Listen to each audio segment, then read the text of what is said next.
shape so I can fit my coaching uni. Ah, God. Oh.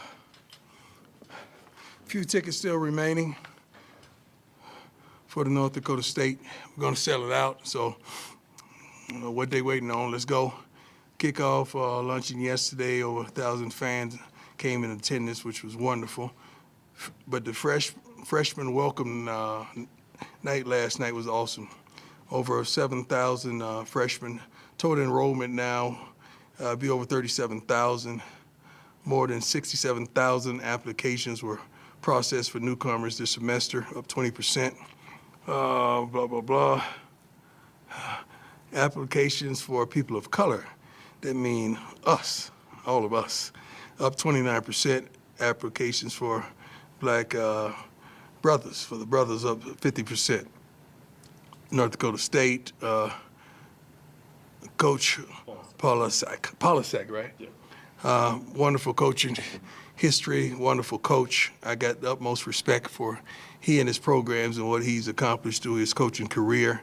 Coming over from Wyoming, OC and DC, quarterback coach last 3 years. They won 17 national championships, including 9 since 2011, 37 conference championships. So this team will be well prepared. They will be disciplined, and they will come to play. Let's get it started. Hey, Coach. Tyler King with the How you doing, Tyler? I'm good, thank you. How are you doing? Excellent. I wanted to ask a little bit about kind of the locker room overall. You guys, not just your sons, Shador and Shiloh, there are multiple sets of siblings on the team. I think we have 5, don't we? 5, 6, yeah, 6. 6. Yeah, I was just curious what kind of unique atmosphere maybe that creates in the locker room and how that maybe strengthens the term brotherhood that you guys have. Well, we want all of the young men, regardless of the ethnicity, to understand it is truly a brotherhood.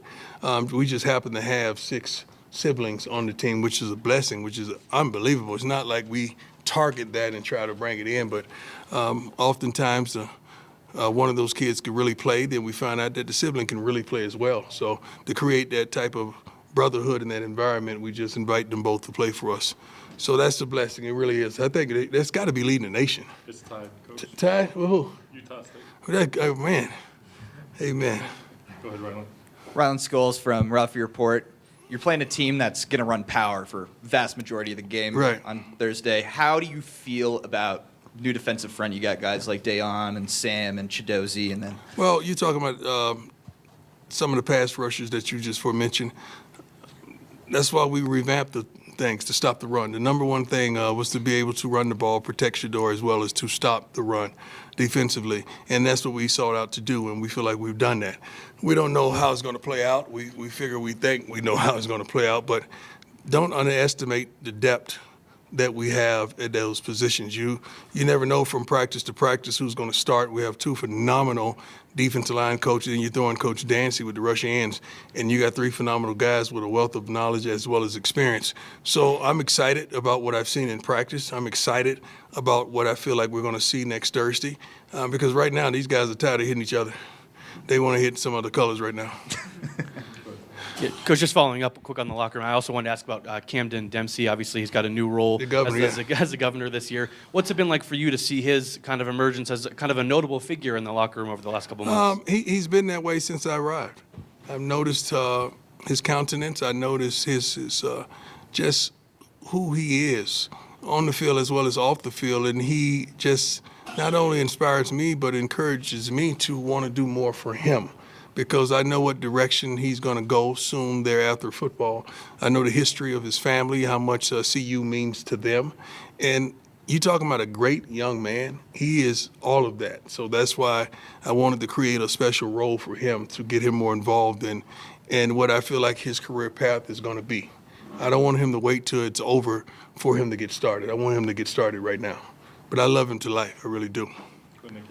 Hi, Coach. How you doing? Good, how are you? Nikki Edwards, CU Sports Report. I'm just curious, how has it been adding George Hilo to the staff, and what does he add to the defense? He is unbelievable. You're talking about a pro. You're talking about a guy who's professional, a guy who's very knowledgeable, a guy who's – you don't have to tell him what to do or question him on what he accomplished this practice. You could see it. You could hear it in the energy that he displays when he's one-on-one with the kids or he's coaching a group. He commands their attention. He's track record and it's unbelievable. He's been everywhere, and he's also done a wonderful job. I'm happy we have him. I really am happy we have him. As well as Adelius Thomas. I don't know if you guys have seen AD at practice several times, but he comes back and forth because he's fathering his son, and that's more important to me than anything. But he's doing a wonderful job. He comes in and helps us as well. Hey, Coach, do you name starters at positions where there'll be like rotations, such as running back or wide receiver? It really don't benefit us to name a starter. That's for you guys. If you want that, we'll probably try to provide for you. But that don't matter who starts the game. It matters who finishes the game and who makes the most out of their opportunities. And some guys, they play better, coming in late. Or third down, or coming in on the nickel or dime packages, or the third down receiving package. Some guys are just built like that. Some guys, they play better early. Then, you tire them out for the other guy, and the other guy comes in and kick butt. But the best thing about that is to have enough depth to be able to do that. You can close your eyes and point at the receiver board and pull out a starter. Same thing with the defensive line. Same things with the outside linebackers. Same thing with the cornerbacks. Same thing with the running backs, and so forth. So I love the roster that we've established. I love what I'm seeing on a day-to-day basis, not only from the players but from the staff as well. Those guys are challenging those guys to do their jobs at a high level with no exceptions, and that's what I love. I'm surrounded by a bunch of pros who knows how to attack the game. Hi, Coach. Adam Munster Tiger. What's going on, Adam? 24/7 Sports. Doing well. You were talking at the kickoff luncheon about last year instilling hope and that transitioning into expectations. Yes, sir. I'm curious, what are your expectations with this football team? Tremendous. I'm never gonna. I don't think even in my career when I played, I never talked about what I was gonna do, contrary to what you all believe. Never talked about what I'm gonna do. I want to win. Certainly that. If you got to be an idiot if you don't want to win in life, or you don't want to win as a coach, that's just stupidity if you don't want to do that. So that's necessary that I say those type of things. But I expect to do some amazing things. Will I share those things that we expect? No. We got several players that I expect the world from, and I expect to count on them in so many different avenues and facets of life. I brought them into my office. We've talked about it. They filled out a sheet and let me know what do they want to do, what they need to work on, and how they can help this team. And I'm going to hold them accountable to that. But as far as just sharing out my expectations, I don't even do that with life. Hey, Coach. Jack Harlow with Buffalo. Jack Harlow, my man. Good to see you, Coach. Just curious with Hank Zelinskas, he had a really good spring. Yeah. It seems like he's kind of held that starting job this fall camp. Just what has allowed him to perform as well? Consistency. Hank is not only smart, Hank is consistent. He comes from a family of people that are truly consistent ball players. But Hank is not only a great young man, but Hank loves the game. He loves to compete. He loves to be that underdog that a lot of people counted out, and he just slowly but surely, like a little engine that could, he just kept saying, I think I can, and next thing you know, he's a starter. And I'm truly proud of him. We've done some special things with Hank to kind of keep him in the middle of certain groups that we have so he could understand the communication and articulation and how people vibe, and he's got it, man. And I'm proud of him. He's done a wonderful job. He's one of those guys that didn't flinch. He didn't flinch, stood up. He, Trevor, Ben, and so many other guys, the governor, so many other guys on this roster, they didn't flinch. They're still standing. I wonder why they never get interviews nationally. I had to. I'm sorry. Pat Rooney, Boulder Daily Camera. Pat, what's up, man? Not much, Coach. How are you? Good. You mentioned yesterday at the luncheon that you feel like the improved roster depth can lead to better special teams this year. Yeah. I guess, what do you think, how do you think you can get more out of those units this year? First and foremost, our kickers, let's talk about the specialists. We have one that should be a pro. Mate is unbelievable. I'm sorry, I'm so used to calling him mate. I'm so used to calling him mate. I love him, man. Mata is Mata. Jace is doing his thing. He probably get to start the nod on the kickoffs because he's been consistent all through spring and all through now.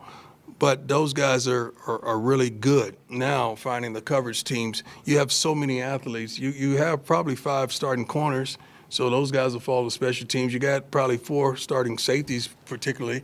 You transfer those guys into special team. Don't forget Carter Starkmeyer and so many guys that contributed last year, Isaiah Hodge. I mean, you got so many guys with talent. Gant, I'm just looking at these guys in my mind, which could compile a tremendous special team. But what I do, particularly guys that I feel like has pro aspirations, we give them the nod. They're going to have to prove that they can't do it, not prove that they can. We're going to give them the nod to go out there and try to fulfill their dreams and aspirations. So if it's a senior and a guy like Bentley, not only is he a linebacker, but when he makes the NFL, he's going to have to play special teams. So you get him started with that now. He and guys like JB, Jeremiah. Hey, Coach. Pat Graham, Associated Press. How you doing? Hey, when you're playing an FCS team, is it easier to get everyone's on board when you say, hey, they've won 17 national titles, and you show them the film and they look more like maybe? No, I don't think that encourages them. I think, who we are encourages them. Everybody knows, everybody want to beat us, and we want to beat everybody. So that encourages them tremendously. They know they're on national television. They know the world is watching. I think we had 4, 5, maybe 5 scouts out there today, scouts out there every day watching practices. They see that kind of stuff. So regardless of who you place on the roster, not the roster, the schedule, these guys want it. They want to go out there and dominate. Coach Matt Smith, 104.3 The Fan. Good to see you. Good to see you. You've coached, obviously. Why you never invited me on your show? Would you like to come on my show? I just wonder why you never invited me. I wasn't sure that you'd come on. Why? I'd love to have you on. Why wouldn't I come on? I don't know. I've reached out before when you first got here. Who did you reach to? I reached out to the department, and I never heard they're right back. there. They're right there. Yes, I understand. I reached out to the department. I got you. I come on your show. I would love that. Come Thank on you your very show. much. Yeah. So I'm curious. You've coached your children, obviously, their entire lives, and you haven't coached a game without them. Does this feel like a culmination for you arriving to this season now, this being the last go-around, and obviously for with my sons? Or just in your life? No, really. It's not the last go-around for me. I'm just getting started in this college football thing. Does it feel like the closing of a chapter? I guess with my kids, yeah, certainly. I don't think it's the closing. It's just different levels to this thing. Although I'm 100% sure that I'm not going to be their coach next year, I'm still going to have influence on their lives because I'm their father. So, I play 2 roles in their lives. And just so happens when I'm on the field, I'm not dad. I'm coach. So off the field, that's when I become dad. So I'm still going to play those roles. I'm proud of him, man. I'm proud of Junior. Bucky, he don't have a uniform on, and I'm so darn proud of him for what he's doing for us, as a school, as a social media, and he's changing the game. So he's probably the MVP of everything right now. He's not jealous, not envious. He loves his brothers, and you can see it and hear it in his voice when he's filming them. As a competitor, an elite competitor that you were, I imagine that I am. That you still are, Yeah, clearly. yeah. I guess post-playing career is what I meant. It Yes, sir. changes, right? Yes, sir. For different athletes. I've worked with plenty of them that experience different, things after they retire. Does it feel like this season heading into it for you is maybe from a coaching standpoint some of the most competitive juices that you've felt yet? That's a great question. Everything I do is competitive. I mean, even endorsements, even just talking to the young men and women last night, the freshmen. So I'm just a competitive person. We just walked during the 2 miles, and I had to win. I'm going to turn it on the last few steps. And I had Jay Field and Coach Pollard. I think I could get them anyway. But we compete. So I'm a competitive natured person, not only with sports, but with life. I want to win in life. I want you all to win in life. I don't want anybody in this room to lose. I want you all to be successful, but let's go about it the right way. Thank you. Hey, Mark Kisla, Denver Gazette. How you doing, sir? Good. 2-parter. Okay. Go back to the elite competitor. Do you Yes, sir. think a elite competitor blocks the outside noise or feeds on the outside noise? You don't care, really, because it don't influence you. I've never read an article or a comment and said, oh, that's going to make me go harder. I'm going to go hard regardless. But that comment just allowed me to know where you stand. Okay. So that's the only differential of the thing. It doesn't propel me. Where I came from propelled me. Okay. How I grew up propelled me. Like, you know, being African American, one of few that's a head coach in college football, that kind of stuff propels me. It's not what you say. That lets me know where you stand. Okay, then the second part goes to where do you stand, or where do I stand, or where do we stand together? So I hope that I'm covering you from now through the college football playoff. I hope so too. Yeah. I pray so. Yeah. But I'm also known as a person that sometimes asks less than supportive questions or critical questions. So if I ask a negative question, will you not answer them anymore? That's being negative right now. Like you take an approach that I'm going to be negative. I'm not negative to anybody in here. I will challenge you and ask you why or where is this coming from. So I'm not built like that. I'm not built to hate. I'm not a hateful guy. I come with love. I think if anybody in here has had encounters with me, I don't come with the bull junk. I come with the peace and the joy. Now, when you show me where you stand, I might have to change that a little bit. So I'm not going to match your ignorance or whatever. Not saying that you're ignorant, but a person, I'm not going to match that. Well, that's your prerogative. I don't have to come where you are because my life is complete. I don't like what you say, what you do is not going to change my life. Okay, I agree with that. Yeah. With as many good things happening in this program, this football program, do you feel persecuted by outside noise? I don't know about persecuted. This is a way of life for me. You guys act like this is the first time I've been shot at. I've been lied on, cheated, talked about, mistreated. That's a gospel song, ain't it? This is not the first time for this.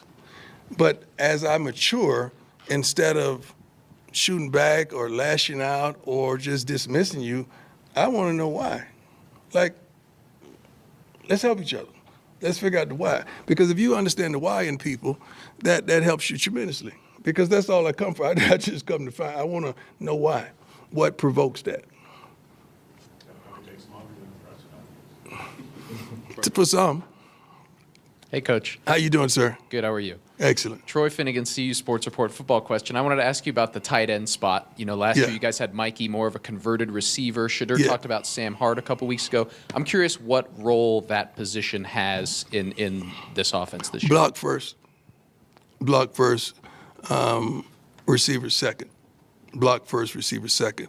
Because you got to understand, last year Mikey did a phenomenal job, but defenses didn't change because we had a tight end / receiver in.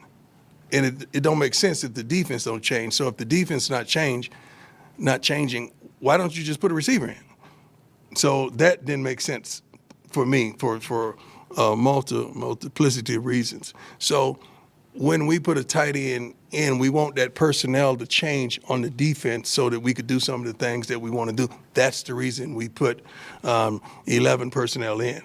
Yeah, or we might as well just go 10. Arnie, go ahead. Hey, Coach. Arnie Stapleton. How you doing? Are you okay? I've been better, but I'm good. What happened? Carpal tunnel surgery. I got this one coming in 3 weeks. Wow. So. I'm praying for you. I hope you're all right, my man. I appreciate you. Hey, I got a question. I see you brought Ed Reed in. Yes, sir. You know, I was wondering what it's like for you to be able to tap into this NFL royalty. And then obviously you got Warren Sapp. So it's a two-parter. What's it like watching him sort of connect with the youth like you have? First, bringing in these young men, as well as women. You probably don't get to see all the videos that the people we bring in. Some we just zoom them in, and they do a phenomenal job. Louis Riddick was on. He zoomed in as well. He did a phenomenal job. So it's not just the guys who have gold jackets. It's guys that I feel like could pour into our young men, and they have value that these young men could take back with them. First of all, Ed Reed is Ed Reed. You just say his name, that commands attention. So when he said, no, I don't want to do a Zoom, I'm coming. So to come here and they see him visually, and then he's on the sideline, you know, saying this or that, or maybe giving them pointers here and there about how to play this position and what they saw on that read and all that. It's phenomenal to be able to tap into those resources. Also, just give me the second part. I was wondering what it was like for you to have Warren Sapp and watching him connect with the awesome. youth.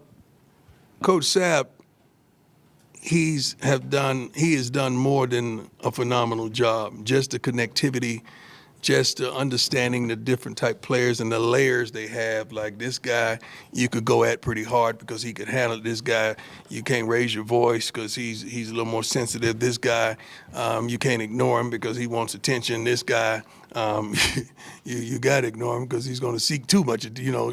Like you got to know all those different personalities, and he's done a great job of understanding the different personalities. But this is the first time he's seeing it from the other side. So it's a learning process, not only for us as a staff, but for him as a coach. But he's doing a phenomenal job with that defensive line, I promise you. Last one, go ahead, Jake. Hey, Coach.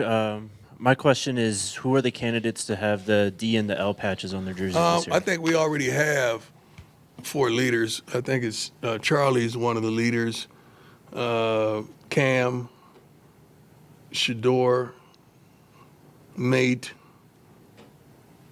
Who's the other one? Was that it so far? That's all I know. I'm visualizing when we stretch up front. Now the dogs, I give out the dogs week of the game. I identify those guys. See, the thing about it, you have some guys that they've shown you what they could do, but not out there. I got to see it out there. So a lot of the dogs probably would come from last year's team, not newcomers. Newcomers got to earn that because I know what you did for them, but I need you to do that for us. And your teammates need to understand who you are and how you come. So that's something that's truly, truly earned. Really is. But we have a bunch of potential guys that can fit that mold. Travis is certainly one of them. All right, thanks, Coach. Thank you. God bless you all. See you. Why you didn't ask me nothing? Yes.